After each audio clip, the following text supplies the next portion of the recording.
systems go. Clear for liftoff.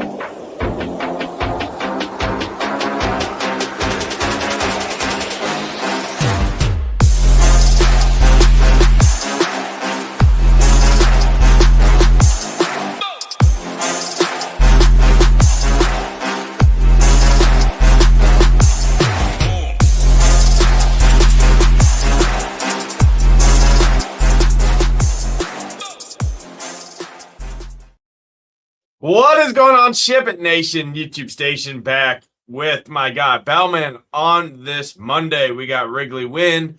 We got Coors Field. We got the A's win game with the Dodgers in town. Should be a fun one. 11 games on the docket, which is nice for a change here on Monday. Not the best contest usually on Mondays, but with not many other sports going on, obviously NBA, NHL done. DraftKings has stepped up. Baseball prizes are pretty good. We got the 111 with the 100K up top. We got an $8 MME. Got some other stuff there, and we're in the heart of summer, and definitely feels like it outside here in Wisconsin. It's like 95 degrees all week, super humid. Kind of the case we're seeing here, and it's going to come into play. Roof's open tonight in Milwaukee. It's 92 degrees. Synopsis, Matt, is we got really good hitting weather, really good environments across. Pitching pretty weak overall, and should be a fun slate to dive in and break down. But I'll bring you in, man. Happy Monday. What's going on, brother? Yeah, another one of these slates where, like, on a lot of slates, you could see like 5, 6, 7, 8 of these teams be the top overall stack on a normal, quote unquote, normal slate. But tonight, we just have so many good offensive spots. It doesn't mean we have bad pitching options either. There's some really good offensive spots and some good pitching options as well. So excited to break this one down with you as always. Bigger slate on Monday, which is exciting. Yeah, absolutely. Say hi to a couple people in chat here. Got our guy Michael W in here as always. Stoner's in here. Hold'em's in here. Philly Phantom, Ricky Rose, Andy. Everyone tuning in, hit that like button, hit that subscribe button. Helps us out a ton. If you're not a member yet, shipitnation.com. 5 days, $19. Codes on the screen there that you see on the overlay. Otherwise, single sport MLB package with an optimizer. Ability to build up to 150 lineups is, I think it's about $50 a month, which you can't even go to SaberSim and get SaberSim alone for that. And you get all of our premium content like our Slate Station, which I'm going to showcase here in a second when we do go ahead and talk pitching. I got our Slate Station up here, Matt, and pitching. Yeah, there's some guys that feel underpriced, like a George Kirby pitching at home in that matchup there, getting the Angels, which we know we love to target the Angels with right-handed pitching there. There's some guys up at the top, like a Parker Messick, your guy there for the Guardians. But go ahead and break down this 8K range. You got Erod all the way up to Messick. In terms of the chalk, it's George Kirby, probably going to be, in high-stakes stuff, 60%, I would say, which feels crazy on an 11-game slate when there's really, really good offensive spots. So if you go in there and play George Kirby and you play the Padres and the Marlins, well, there you go. You might as well just enter a double up and get yourself out of that tournament that you're in, because everybody, that's kind of how projections are. That's what everybody's really going to do, because Padres are underpriced. Marlins are in Coors Field. That's kind of the way the slate shakes up. Doesn't mean George Kirby's a bad play at 8,600, but personally myself, I'm not a huge George Kirby guy. There is other guys you can play here. A Gage Jump, I know we've been on him quite a bit, but doesn't really feel like the slate to play him against the Dodgers in that weather with the wind blowing out, 95 degrees out there in West Sacramento. Savage always has a ton of upside. He's 8,100. Not going to get played too often there, but has a Mets team and a matchup against the Mets who have been better as of late. For me, up top, it's really Parker Messick and Ranger Suarez and Weathers. Those three guys I like a lot more than George Kirby. I kind of have it ranked Messick, Weathers, Suarez, Kirby. Between those four is kind of how I see the top tier. Erod, I think, is a little interesting down at 8K as well in the matchup. He's got to get the Giants there, pitching in Arizona. But talk to me, break down this top tier, 8K and above. Yeah, so real quick, before I break it down, I just want to clarify with you. So is the reason you have Kirby fourth because he's going to be so high owned, or do you just have him fourth, like projection wise behind those other guys? Yeah, so it's not going to be projection wise. Personally, myself, I don't really pay too much attention to projections outside of MME because they're just there. I know projections are usually most projection systems are built off of years and years of data, like 3+ years, right? And stuff changes over time, but it's more ownership. I mean, even like large field MME stuff. I mean, this dude's going to be 40-50% owned in large field contests when I already know I'm going to want to play some more of the popular stacks, right? So you can't just play all the most popular stuff on the slate. That's kind of why I have it. And I don't know. I'm not a huge George Kirby guy in particular. I know he's been really good this year. I know he's great at home, but overall, he's like a 21% strikeout guy.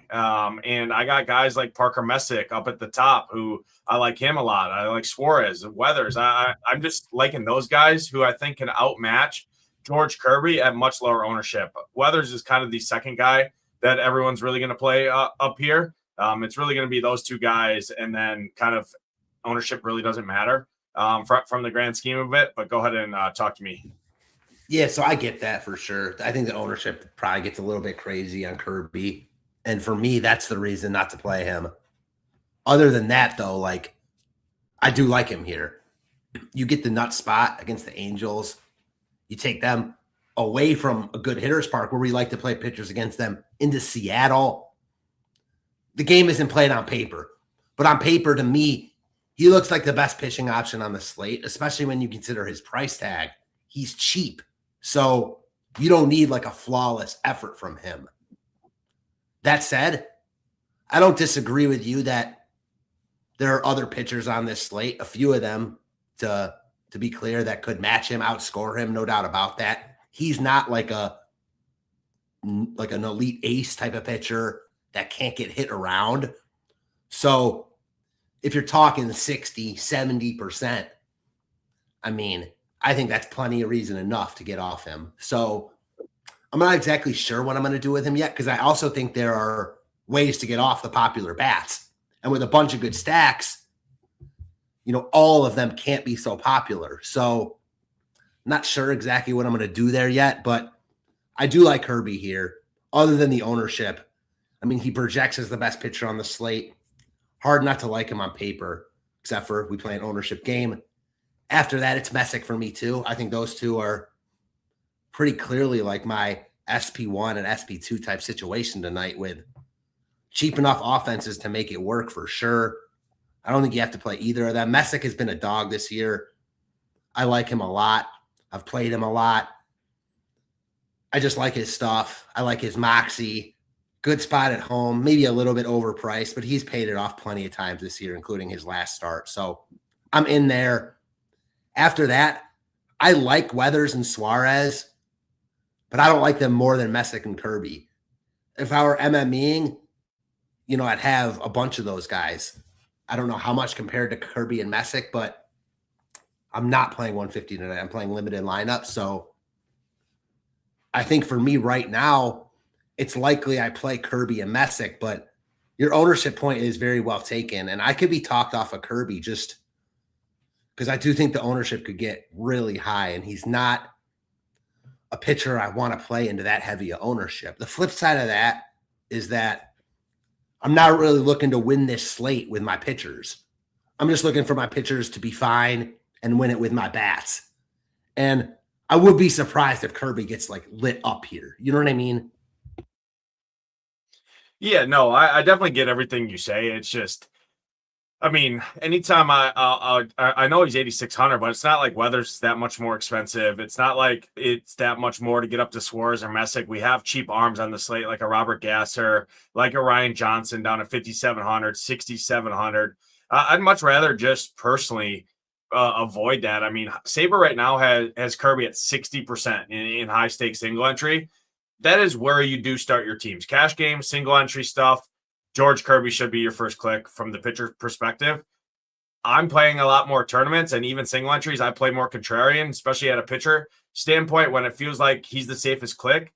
That's what you do. And I get it. But I mean, it's not like his props are absolutely incredible. I mean, yeah, he's got a 6.5K prop, but there's a couple of those on this slate. It is juice to the over. I get everything there. It's just I see more downside personally myself, just from the ownership aspect of, does Kirby, he probably has the highest likelihood to go out there and maybe get you 20 DraftKings points, but he hasn't been that great as of late either. I mean, look at right here. You can click him on the Slate station here, averaging 13.5 fantasy points per game over the last 5 games. I know matchups are everything in baseball, and you can't put too much stock into that, but at 60% ownership, when his average on the season is 15 fantasy points, if he goes out there and gets you 15 on this slate at 8,600 at that ownership, you're not going to win a tournament. I'm going to tell you that right now, unless you absolutely just nut on the bats, because it's not like he's 7,600 on the slate or 6,600.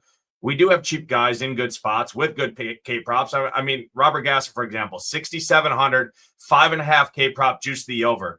In terms of projections, right? Obviously, Kirby's going to have a much better projection, but Vegas tends to put them very similar. So that's kind of the reasons for me on why I put Kirby fourth amongst those kind of top 4 guys. I also think Erod's pretty interesting too at 8K flat. He's not a flashy pitcher by any means, but 8,000, I think he can go out there and get you 20 fantasy points, right? And I mean, I think he could match or even outdo a guy like George Kirby there. So that's kind of my reasoning. Any additional kind of rebuttal or summary from this top tier? Overall, it's probably, if you really want to limit your pitcher pool to 5 or 6 guys, it's probably those 4 guys at the top: Messick, Suarez, Weathers, Kirby. I have Erod in that list as well, and then you're probably looking at Robert Gasser and Ryan Johnson down below and you could really cut off your pitcher pool there and have those 6 or 7 guys in your pitchers, and then spread out on offense, because there is really, really good offensive spots. That's kind of how I see pitching. But any additional takes from the top tier before we go 8K and below? Not really. I think the Kirby discussion is fascinating for this slate and a big part of it. Like, I'm torn because I get it on both sides of it. And the higher the ownership, the more I get getting away from him. Just given the nature of MLB, the nature of top-heavy tournaments, all of it. I mean, it makes a lot of sense. So your point is well taken. I think Savage, who you mentioned, is in play. Like, I don't love him here. He hasn't been consistent. He hasn't been very good recently, but he's cheap enough and in a good enough spot where I'd consider him. I don't hate your Erod call. I think for me, the guy that is in play, like for you, Erod is that the field isn't getting to, is Lambert. I don't love it, but he's been decent this year. I don't hate the matchup. I'm still not scared of this Twins offense, even though they have been good recently. They got the coming off the Rockies type hangover here. So he'd be the one guy I'd throw in there. But other than that, I think we see it pretty similarly. Yeah, I'd just rather play Savage over Lambert personally myself. I do think Savage is pretty interesting. 5.5 K prop, minus 149 on the over, which, I mean, is right there in line. And he's going to be marginal ownership compared to a guy like George Kirby, right? So little things like that. I mean, you don't have to kind of go off the wall. Savage is going to get played, but I mean, the cash game, single entry stuff, you're going to see a crap ton of Ryan Weathers, George Kirby paired up with Wrigley, the Padres, because obviously you don't get salary boost on DraftKings. The Padres been underpriced all year. And then obviously, right, you when the pricing comes out, they don't look at the forecast and, oh, there's 15-mile-an-hour winds in Chicago and it's 90 degrees, right? We got to price these guys up like they do price up Coors Field, right? Usually. So it's going to be a lot of Weathers, Kirby with Padres and Marlins, right? With some Cubs mixed in. And that's kind of how the slate shakes up from a projections-driven standpoint. So I'm looking on, how do I beat that, right? Because on paper, that looks pretty damn good, right? 6 implied run totals for the Marlins. Almost a 6 implied run total for the Padres in Wrigley wins. And you look at Kirby's props and Weathers props. Yeah, everything checks out and it feels pretty good. I don't know. I have a bad gut feeling about Kirby, not just because of the ownership, but also I've never been a Kirby guy. I'm not a Kirby guy at this current state. I think if Kirby pitched for any other team in the league, he'd be a below average arm. He just pitches half of his starts or at least half of his, in one of the best pitching ballparks, if not the best pitching ballpark in baseball, right? So that's kind of the reason there. But I do think it's a very important conversation. We spent a crap ton of time talking about George Kirby, but it is the decision point you have to make. And that's where you have to start on this slate, because projections are going to say he's the best play. Props align. His price is cheap. Everything. I think there's enough other guys on the slate that can outdo him, or even match him at much lower ownership. And then it doesn't really matter as much from the bats perspective, right? If you play Kirby and Weathers, and then you go in and maybe let's say the Marlins are the team you need. Well, you have to nail the exact 5, because you don't have a separator from the pitcher position, like maybe a Savage, right? If Savage outscores Kirby, well, now you're behind all of those Savage Weathers teams, right? So that's kind of how I'm looking at it. I do have Erod and Savage as kind of the 2 other guys in tournaments that are pretty interesting, even over a guy like Peter Lambert. But I get your reasoning for Lambert. Lambert's been good. I like the other guys' strikeout upside a little bit more overall there.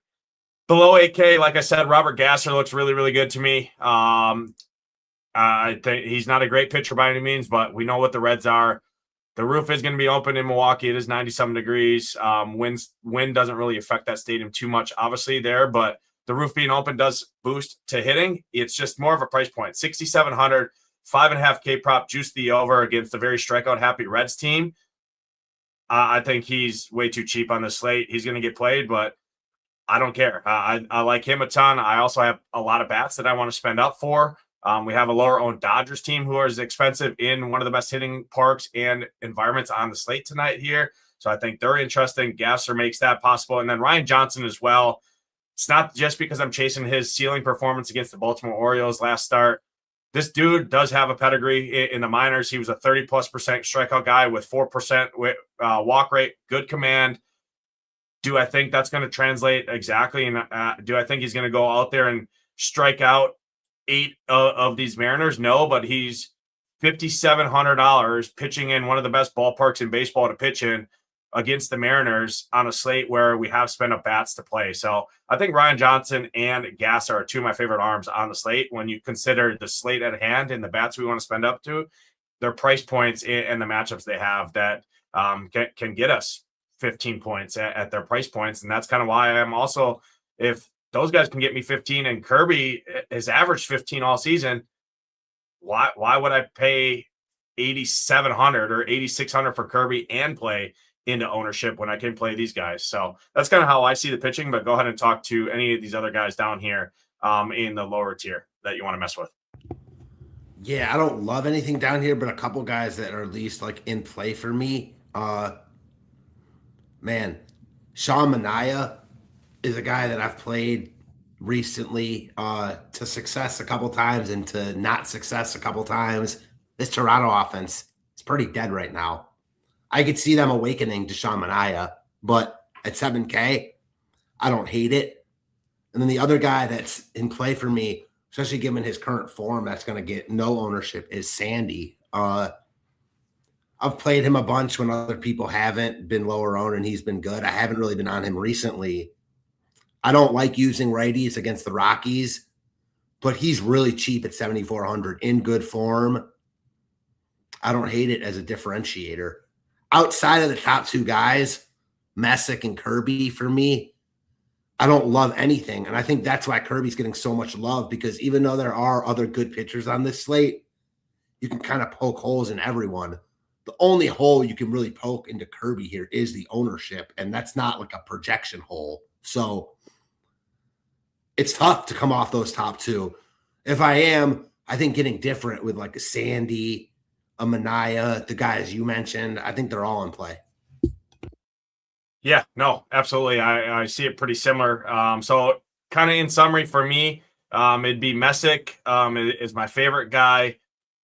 Weathers, Suarez, Savage, Erod, Gasser, Ryan Johnson is kind of how I see it. Kirby is great on paper. I'm just going to take an underweight approach, and he won't be on either of my 2 main teams for sure. I know that. If I get some in MME, sure, because I trust myself to build better Kirby teams and not go in and just play the Padres and the Marlins like everybody else. So in those specific situations, when I play Kirby, I'm going to build it differently, not pair him with Weathers and not play the Marlins is kind of how I tend to agree. And I would, that's kind of how I see it. If you're playing Kirby, go up to a Messick or go to Erod or a Savage, and then play one of these other teams like the Guardians or something, which we'll talk about, or the Red Sox, right? Or the Dodgers, right? Spend up for the Dodgers, something like that. Play the Brewers, something like that, right? So that's kind of how I see it. I know you're very similar in terms of how you see the pitching as well. So let's go ahead and jump over and talk hitting here. First game on the slate is the Rangers and the Guardians. Parker Messick on the mound takes me off the Rangers. Winston Santos here. I'm gonna make the debut for the Rangers.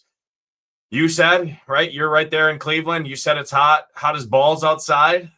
Nobody's gonna play this Cleveland team, and I think they're pretty damn interesting here. Banana Man, Travis Bazzana has been on a tear.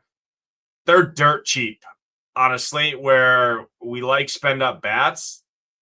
I don't think you need to go in and full 5-man stack the Guardians, but I think Bazzana's a really good play. Rocchio's been good. DeLauder's back, which helps this lineup. You got a cheap Watson at 2,700. I mean, Cleveland at their current form is not a good offense, right? On paper, they do have cheap guys with some upside against a guy who is pretty unknown, right? So talk to me first game on the slate here to kick us off. I also like Cleveland here. I feel bad because the last show I was on Friday night, I called out Cleveland and they were dreadful. They've been mostly dreadful for the majority of the recent stretch because when Ramirez and DeLauder and Angel Martinez went out, they lost 3 of their better hitters, obviously Jose being their top dog. That said, they found it a little bit the past 2 games. They got going late yesterday. It's really hot here. Great home run hitting weather tonight in Cleveland. You mentioned their price tags. I like the matchup. It's tough because I do really like them. I'm also not sure that, like, as you mentioned, a 5-man of Cleveland can get there on this slate with the Dodgers and the A's and other teams in really, really good spots because you're going to need home runs. If there was ever a spot for Cleveland to do it, it would be tonight, though. You talked about the unknown pitcher going for the Rangers. They open up with an arm that we don't mind picking on in Alexander. So I think you can play Cleveland as mini stacks. I do think you can full 5-man them because they are cheap enough. You can get expensive pitching and basically whatever bats you want with them. So that matters. They'll run a little bit. My boy Khalil Watson has been really good since being called up. DeLauder is now back. I like Cleveland here. Yeah, I do too. And I was just kind of really quickly looking at some FanGraph stuff from Santos here. He looks like he does have some strikeout ability, but also has pretty wonky control. And I mean, if you're having wonky control in AA, you're definitely going to have even probably worse control in the majors because they're better hitters, right? They have a lot better plate discipline there.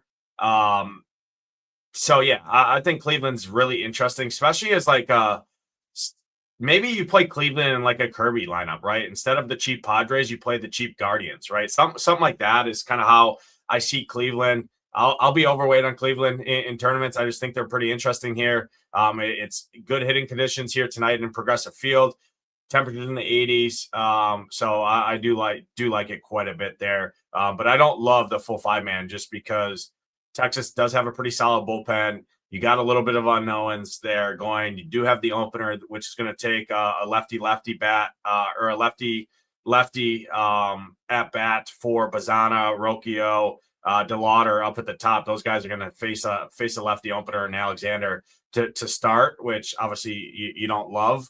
But again, I don't mind picking on him either. So yeah, no Rangers interest for me against Parker Messick. I just think you're better off just not playing. If you wanted to play a $3,100 Foscue or a $3,300 Jake Berger, 2 guys that have power against left-handed pitching, not the worst plays, but there's 22 teams on the slate. Rangers are way down the list, if on the list at all for me.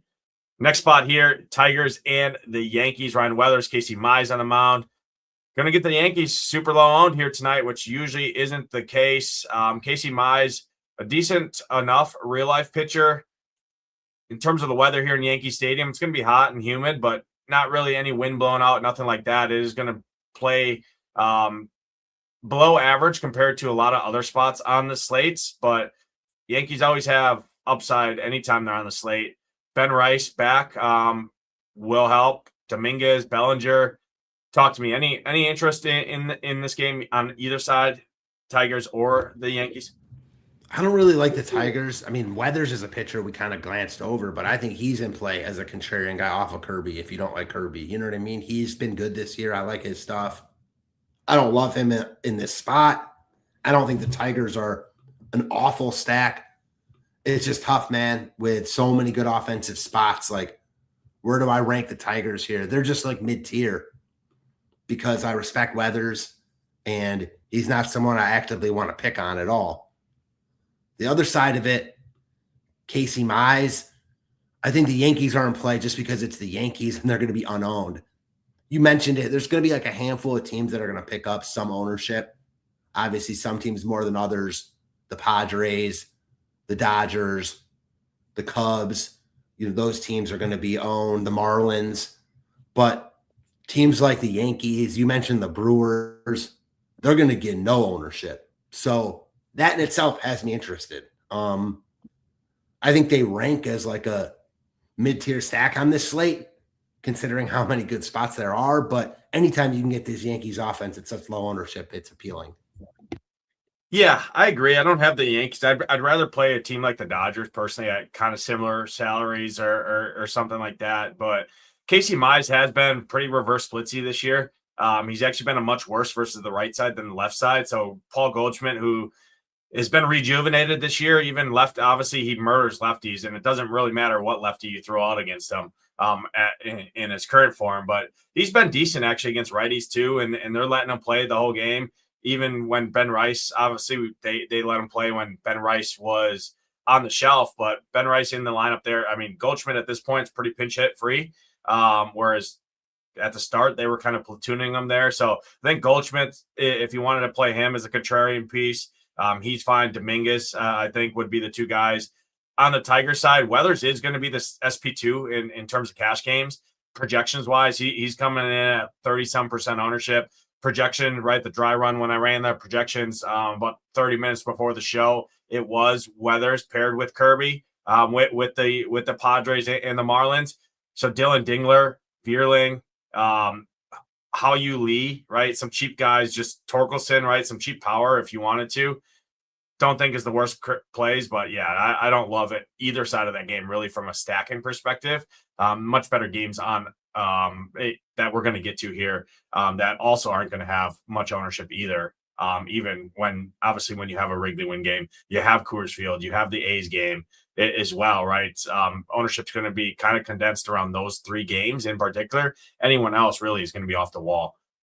Next spot on the slate, Blue Jays, Mets, Sean Manaea, Trey Savage, two arms that you had some interest in Manaea. I had some interest in Savage. Props are pretty good on Savage. Both these guys rank pretty solid. Upper half of the pitchers that we have going on the slate here tonight. I don't really love much on either side here. Savage can always be wild at times, right? There's been starts where he's walked 6 guys or 5 guys in the first inning. That could give some upside to a team like the Mets, who now are getting priced up, but Lindor back in this lineup does help. Benj has been good. Juan Soto is obviously really good.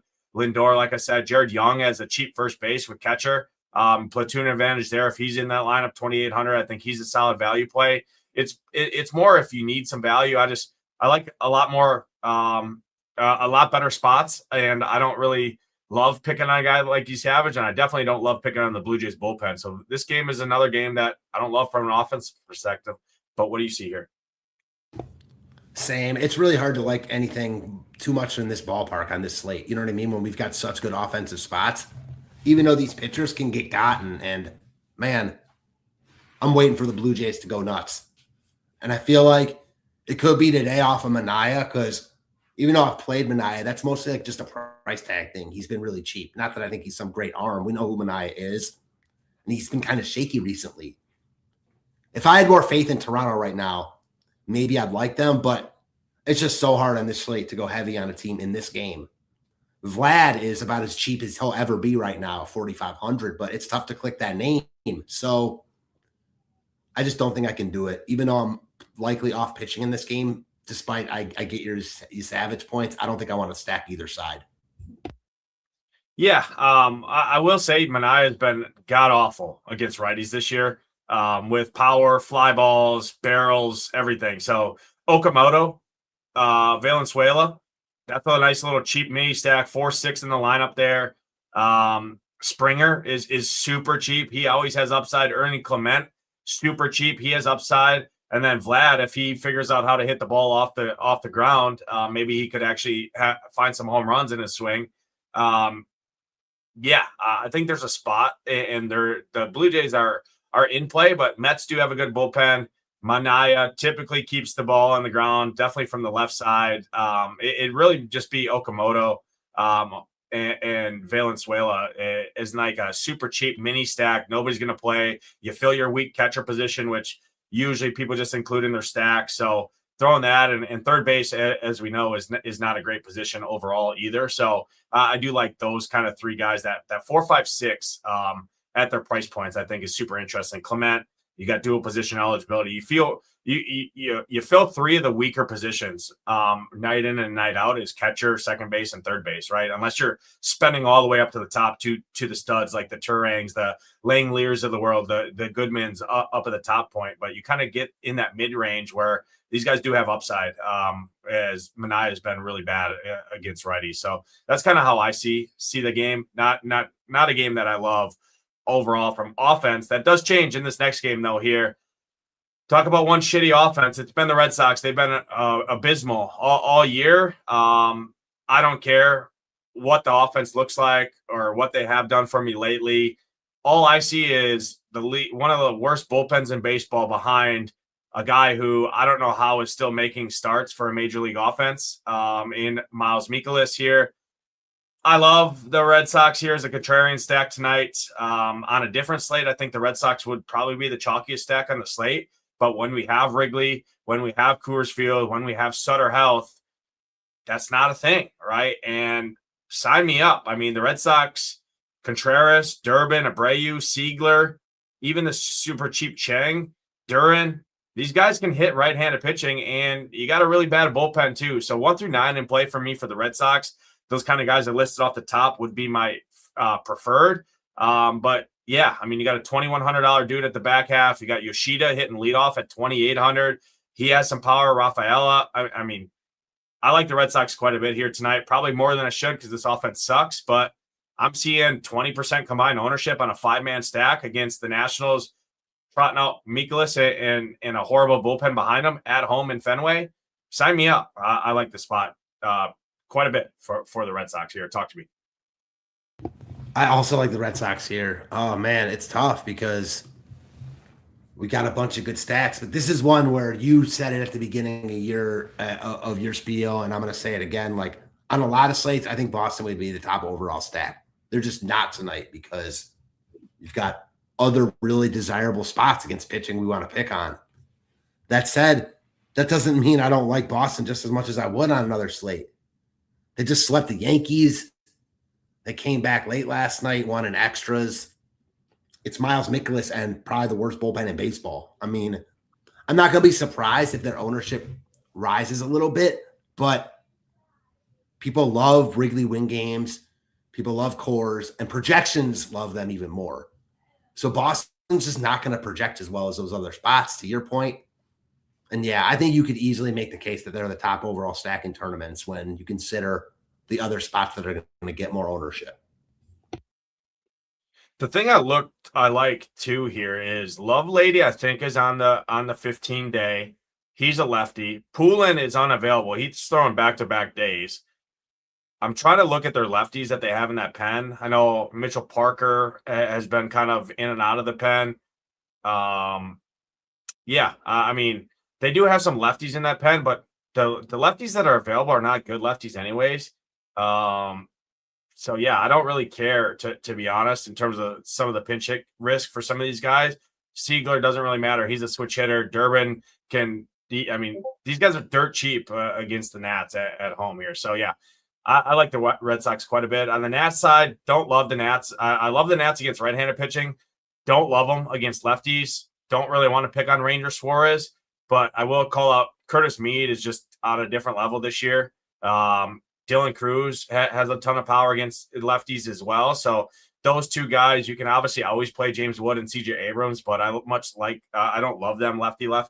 But I did want to make sure I call out Curtis Mead and Dylan Cruz. They're just some power guys against Ranger Suarez if you wanted to go there. Next spot on the slate, 92 degrees in Milwaukee. I did call the hotline. The roof is going to be open here tonight at Milwaukee. We got a rematch of the series we just saw 2 weeks ago in Great American Small Park that scored about 12 runs the whole 3-game stretch when both teams were at the back half of their rotations. Let's run it over because we got the same exact spot here against pretty much, I think, probably the exact same matchups, Matt, with obviously the Brewers lining up their rotation for Miz, Harrison, and Woodruff to face the Cubs.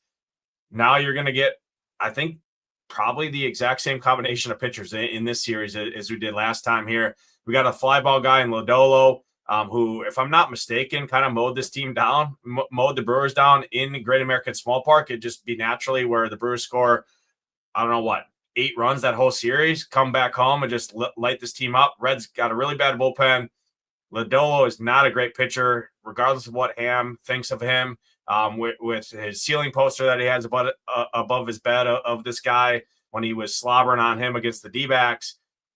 I think the Brewers and the Reds, even for that matter, fit the script here of low-owned, high-upside offenses. Much prefer the Brewers side, surprise. But, I mean, there's much better stacks on the slate, but this kind of fits into the build of the Brewers and the Red Sox kind of fit in the same category for me. I would not be shocked to see either of those teams and some other teams for that matter is the highest scoring offense on the slate that you need in tournaments. Talk to me. Break this one down. Lodolo, Gasser, Reds, Brewers. Lodolo, definitely a pitcher I like picking on. And this is another spot that's just not going to get ownership. Man, it's tough. Like, there are so many good stacks tonight. That's why earlier when I talked about Cleveland and how much I like them, like, man, it's tough to see Cleveland outscoring all these other teams, right? Like the Brewers here against Lodolo, their upside is real tonight. I'm with you.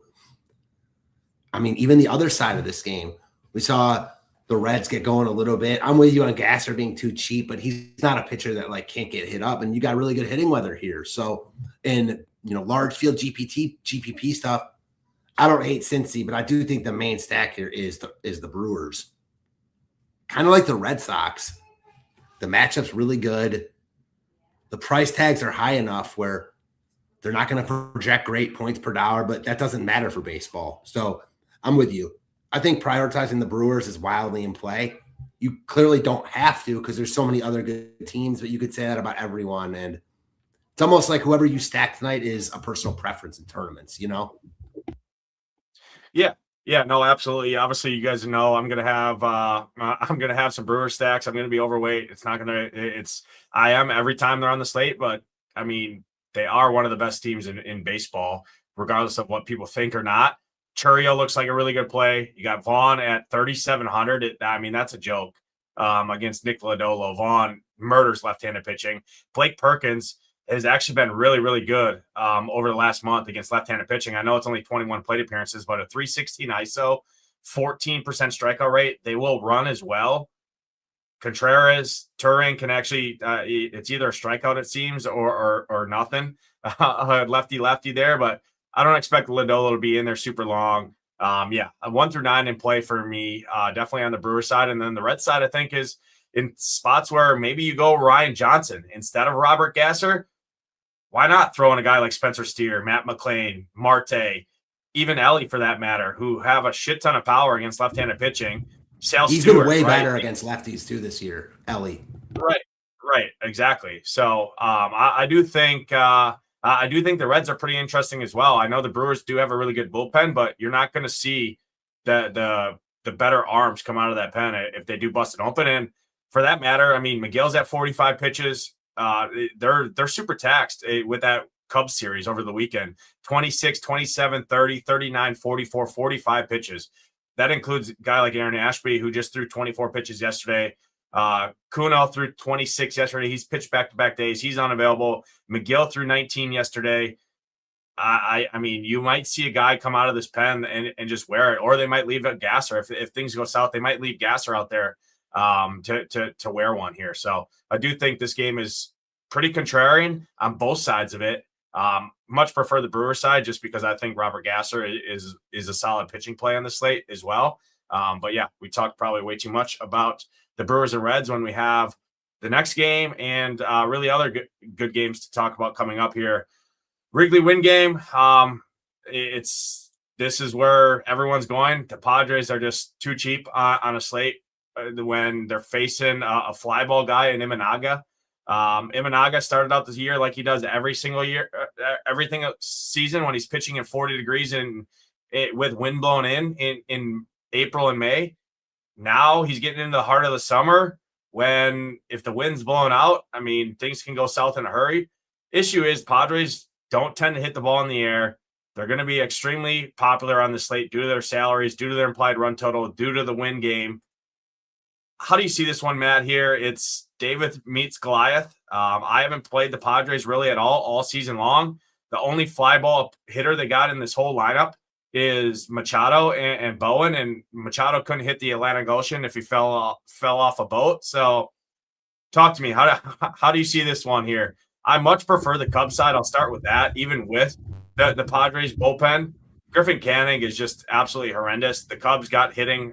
They tagged up Harrison a little bit. Steve Suzuki's been red hot right now. I think he's one of the best plays. I love the Cubs in this one. They're going to be lower owned because their salaries are much higher as well. How do you see this one, though? Winning game at Wrigley, temperatures in the 80s, everything checks out like it's the best spot on the slate, even above Coors Field.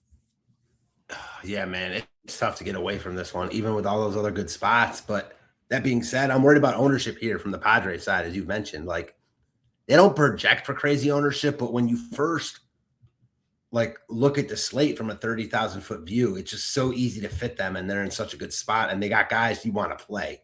So I like them more than you, I think. Machado not having a good year. Homered yesterday, though, and doubled. So we like to see that coming into today. And also, as we discussed a little bit pre-show, like, this team's used to playing half their games in the worst hitters park in baseball. Aside from that, they play in San Francisco. You know, they don't play in that many great hitting conditions. They're in one tonight, and they're not priced for it. So I get why they project well. That said, like, I don't care about projections in baseball, as you mentioned. Like, pitcher projections a little bit more than hitting projections. It's just easy to see the Padres hitting 4 or 5 home runs tonight, and you're going to need something from them here. I do think the Cubs are more interesting in tournaments because they'll be lower owned, as you mentioned. And their upside, like, they've been a much better offense than San Diego this season. Spot's better. You're paying for it, but I get it, man. The Cubs are wildly in play. I wonder how much ownership settles in on these two teams. Like, will the Padres be much higher owned than the Cubs? I could see it because of the price tags. I could also see the Cubs getting more ownership than we're currently projecting just because of the spot they're in. And it's not like we've got a Mizorowski on the slate at $13K. Like, you're not going to be spending $20K on pitching. So not going to be that hard to fit some expensive bats. Kind of fascinated to see how it plays out, to be honest. Yeah, I'm a big believer in running. So I run the dry run. I talk about it all the time in the Discord. And it usually gives me a good lens on what's going to actually happen. Obviously, everyone's ownership and projections in that is all a guess at the end of the day.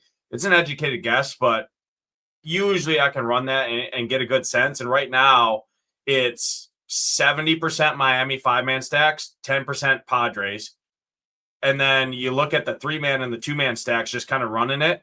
It's Padres number 1 for 2-man, Padres number 2 for 3-man. So what that tells me is it's going to be a Miami Marlins 5-man stack in Coors Field with a Padres mini and probably an expensive one-off or a power one-off with Ryan Weathers and George Kirby. That's kind of how the slate's shaking up. So I do think the Padres, I think we're light on a projected ownership right now. I do think that it flips and the Padres are much higher owned at the end of the day coming in.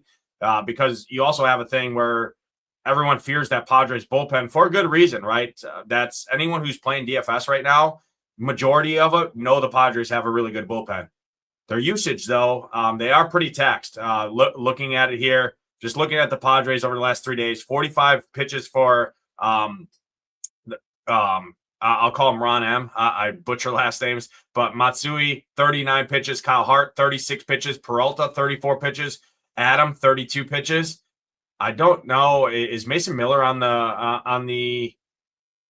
I didn't see anything. I don't see him on the list, so I don't know if he's on the IL or bereavement list or what he's on. But nonetheless, I much prefer the Cubs side.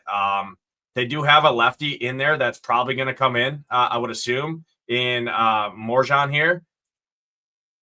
I don't know. I think this. I much prefer the Cubs side. All things. I get the reasoning for the Padres. I get their price points, but we already talked about other cheap teams, Matt, here that on the slate. We talked about the Guardians, super cheap. We talked about the Red Sox. The Red Sox are super cheap. I mean, look at the back half of the Red Sox lineup: 27, 23, 2K, 2100, 2800 against Miles Mikolas in the worst bullpen in baseball, right? So it's not that we're starved for savings on the slate. I get the win, but you still have to hit the ball in the air for the win to matter. Win doesn't affect ground balls. You look at the Padres offense, they have one guy who hits the ball in the air, and that's Manny Machado. So, yeah, if you want to play your Manny one-off like everybody else, go ahead and do it. Give me the Cubs in this one for sure, even against the Padres bullpen. I don't really care. Gas canning in Wrigley against a fly ball hitting team. Yeah, I'll take my chances there. Next spot, Astros, Twins, Zebby Matthews, Peter Lambert. Two arms we didn't really mention too much from the pitching side. I do think they're two good enough real-life pitchers, but Zebby always has the downside risk. Haven't quite seen it here, Matt, but I mean, you can make the case for the Astros on this, on this slate too, but I don't know. How do they shake up with teams like the Rockies and the Marlins, the Dodgers, the Brewers, the Red Sox, right? There's so many good offensive spots. Where do you put the Astros in this one? Not a guy with clear downside risk in Zebby Matthews and a bad bullpen behind him. Talk to me. How do you see this one? Yeah, I feel like this is more of a skip game than anything just because of how the slate plays out. Like, on a normal slate, the Astros against Zebby would be appealing. And could they hit a bunch of home runs against him tonight? Yeah, it's MLB. Astros have a good lineup. Zebby is hit or miss, but it's hard to sit here and say, like, right now, I like the Astros on the same level as a bunch of the other teams we've talked about. You know what I mean? Like, I'd put them, I guess, on the same level as like the Yankees from way earlier, right? Where like they're going to be really low owned. We know they got upside, like Altuve leading off, Alvarez hitting second. But man, like they just don't look as good as some of those other teams we talked about. And there's going to be so many low owned spots. Like that's not as appealing as it might otherwise would be. So yeah, probably off this game. One-offs on either side. You know, the Twins have been really good. Buxton's been awesome. I mentioned Altuve and Alvarez, but as full stacks go, I'm good. Yeah, no, I agree. No Buxton in that Twins lineup does help your case for a low owned Peter Lambert. Yes. He's just still been atrocious against righties. I don't know how many righties he's going to see because I haven't looked at what a bad day to sit Buxton for Minnesota. Yeah. So 1, 2, 3, 4, 5, 6 lefties against Lambert, where he's got a 26% strikeout rate. And then the righties he's facing are Royce Lewis, okay, but he strikes out a 30% clip. Creedler, he doesn't really strike out, hits for a ton of power, so I think he's a pretty interesting one-off if you want there. He's cheap. And then Kershaw, who doesn't strike out, but he doesn't really scare you much. So, yeah, Peter Lambert looks fairly solid as kind of a pivot off of that George Kirby and that George Kirby range. On the Astros, though, it's the lefties you want against Zebby. I think Jordan's an elite spend up to be contrarian on the slate. He's been the best hitter in baseball, so I think he's really interesting. Christian Walker has really good numbers against righties as well. So does Paredes. And then you got two cheap lefties in Loperfido and Trammell, who they have on the roster just because they have no other serviceable lefties that they can throw out there, and they usually find their way into the lineup like they do tonight against a guy who's susceptible to left-handed hitters. So Loperfido at 2,600 and Trammell at 2,700. those are two guys if you wanted to go there. But I probably much prefer guys like the Red Sox in those similar price points. But I didn't want to mention those because Zebby is really, really bad against lefties in particular. Next spot on the slate, we got our guy Sean Sully pitching here for the Rockies. Not good by any means. Marlins, not a sexy offense more times than not, but the top couple guys are pretty contact-heavy guys that are going to put the ball in play, and that can lead to runs in a hurry in Coors Field. And then you got a really bad bullpen behind them. You don't really have to worry about splits with Sullivan. He's pretty shitty to both sides of the plate. I mean, you're talking a 340 ISO, fly ball rate of 41%. Gets hit super hard, lefty. Ruiz has been good against lefties if he's in there. Hernandez, Xavier Edwards, Lopez, Sanoa. You got Joe Mack as a cheap catcher if he makes a clip. The only downside for the Marlins is their ownership, and it's not a great offense. Historically, they're getting the insert opposing team in Coors Field in good hitting conditions with wind blown out. And 80-some degrees. So how do you see this one, Marlins and the Rockies? Yeah, I mean, this is another one. Like the Marlins, kind of like the Padres to me in that they look really good. There's no doubt about it. They go from playing in Miami. I know they were just in St. Louis, but their home games in Miami to Coors. And they're facing a bad pitcher, a bad bullpen. They're not like a power offense, but they do run. And they should be able to get on base here.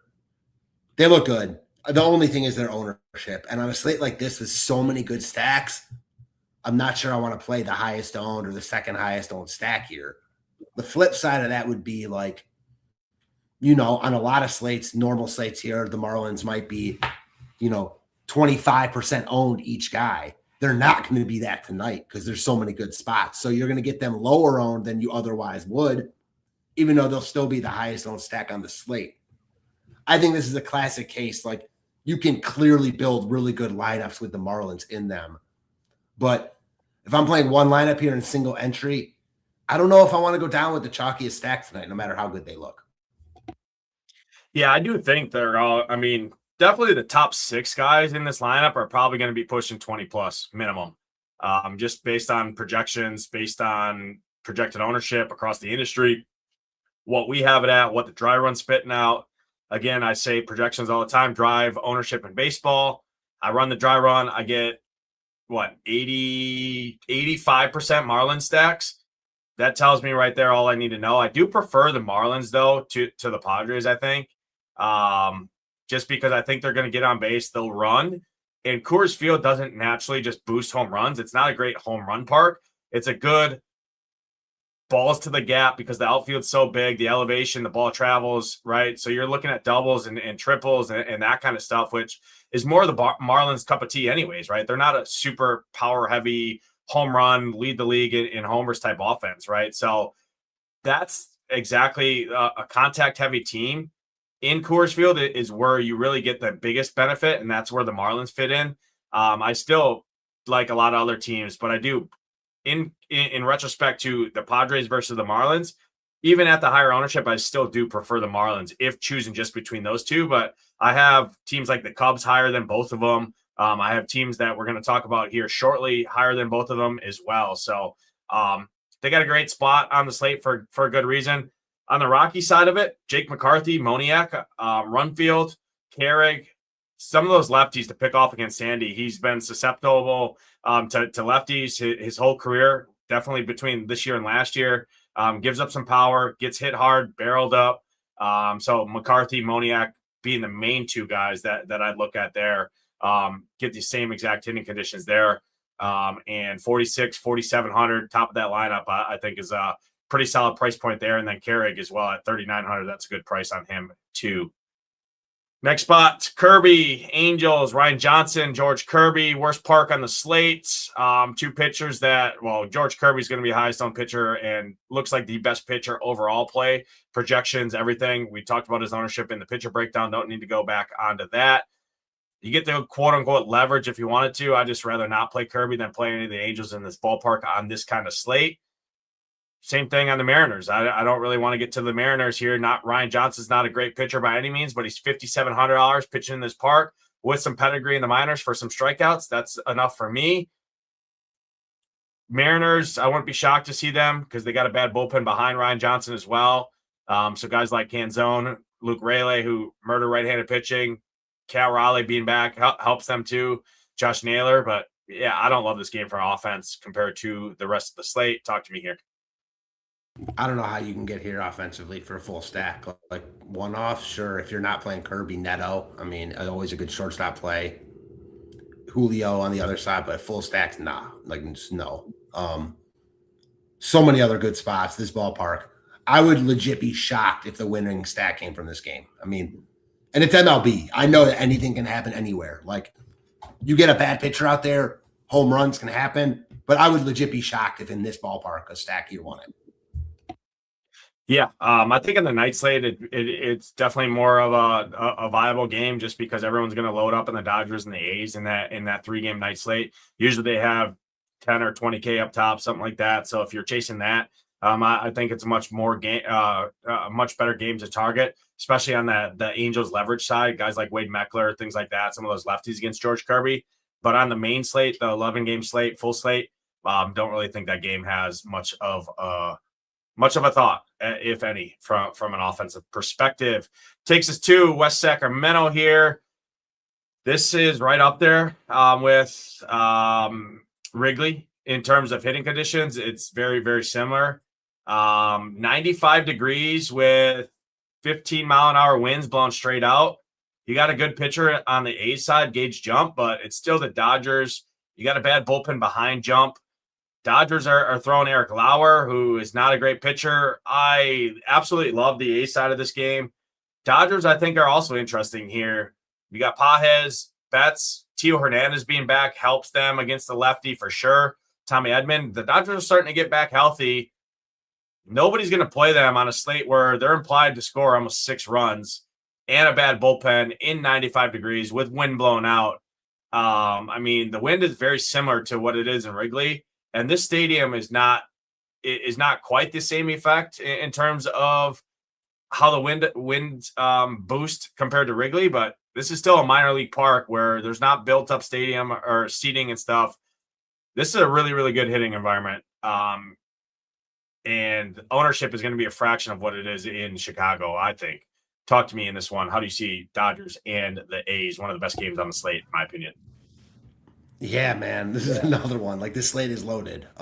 This is, again, where I talk about how much I love Cleveland, and I like them a lot. Like, their upside just isn't as high as the teams here. You know what I'm saying? Like, the ceiling of the Dodgers and A's in this park is, honestly, they probably have the 2 highest ceilings of any team on the slate. I mean, they really do. Like, they probably don't have, like, the best median projection because Gage Jump is good, and Lauer – he hasn't been good this year, but he's been better with the Dodgers. But, man, you talk about ceilings here. The price tags are high on the guys you want to play. And the Dodgers, we prefer against righties. Gage Jump has been really good. I'm with you. I like the A's more. Talk about Langoliers, Kurtz, maybe the best mini stack on the slate.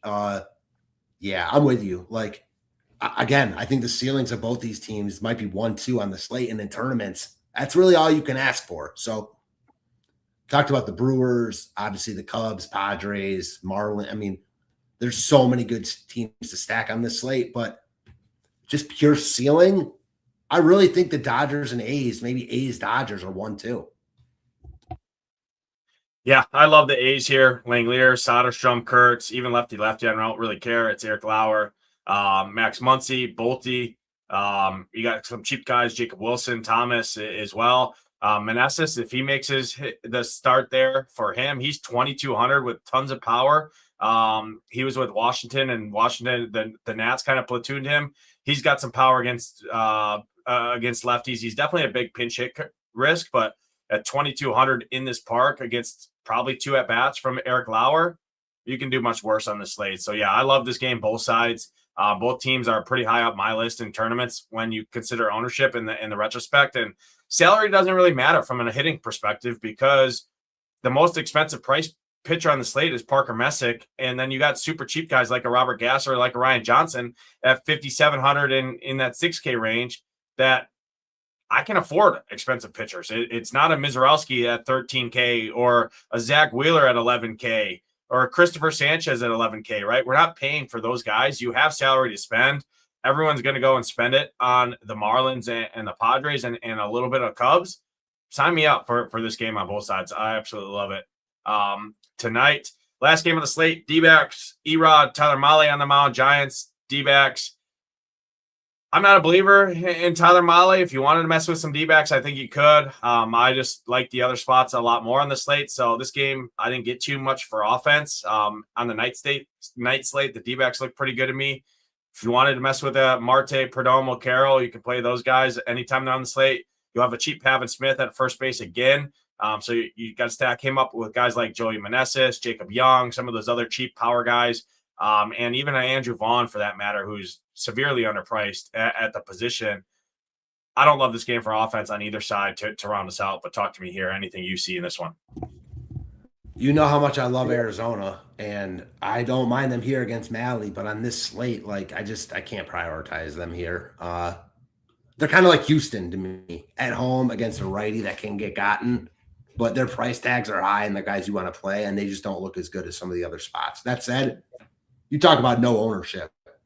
You're going to get guys like Ketel Marte and Corbin Carroll at like what, 1% owned? You know what I mean? And that is appealing because those guys are really good and they're in a good matchup. But you're just going to see a lot of that on this slate, which for me is kind of why I don't want to play the popular stuff, but the popular stuff obviously looks really good. So tough slate to kind of plant your flag on, but we're all working with the same field. And yeah, like this game, I think both offenses look decent. I don't think Erod is a guy that I mind picking on either, but I just can't prioritize either of them on this slate.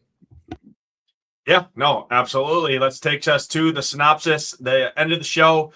Your favorite two pitchers or three if you want to, your top three stacks, and then a home run call if you have one. Yeah, we'll go Messick number one. I will say Kirby too, because I know you're not going to include him, and I got to include him. And then three, we will go. Oh man, three is tough, which is why I know that those two are going to get a lot of love. I'm going to go with. I'll go with your boy Gasser. The price tag just looks really good there. Yeah, no. Then for me pitching, I'll go Parker Messick. I will go Robert Gasser, and then I will go Ryan Johnson, 5,700 pitching out there in Seattle on the opposite side of the Kirby chalk. Matt, your top three stacks. All right, top three stacks. This is tough, but we got to do it. I'm going to go with the man. Okay, I'm going to go with the Dodgers. I'm going to go with the A's because I talked about their ceilings, and I'm going to go with the Guardians. All three of those look really good, but I wouldn't be surprised, and I don't think you're wrong to have none of those three teams in your top three. Yeah, no, absolutely. I'm going to go with I'll go with the Cubs, number one, against Gas Canning there in that win game.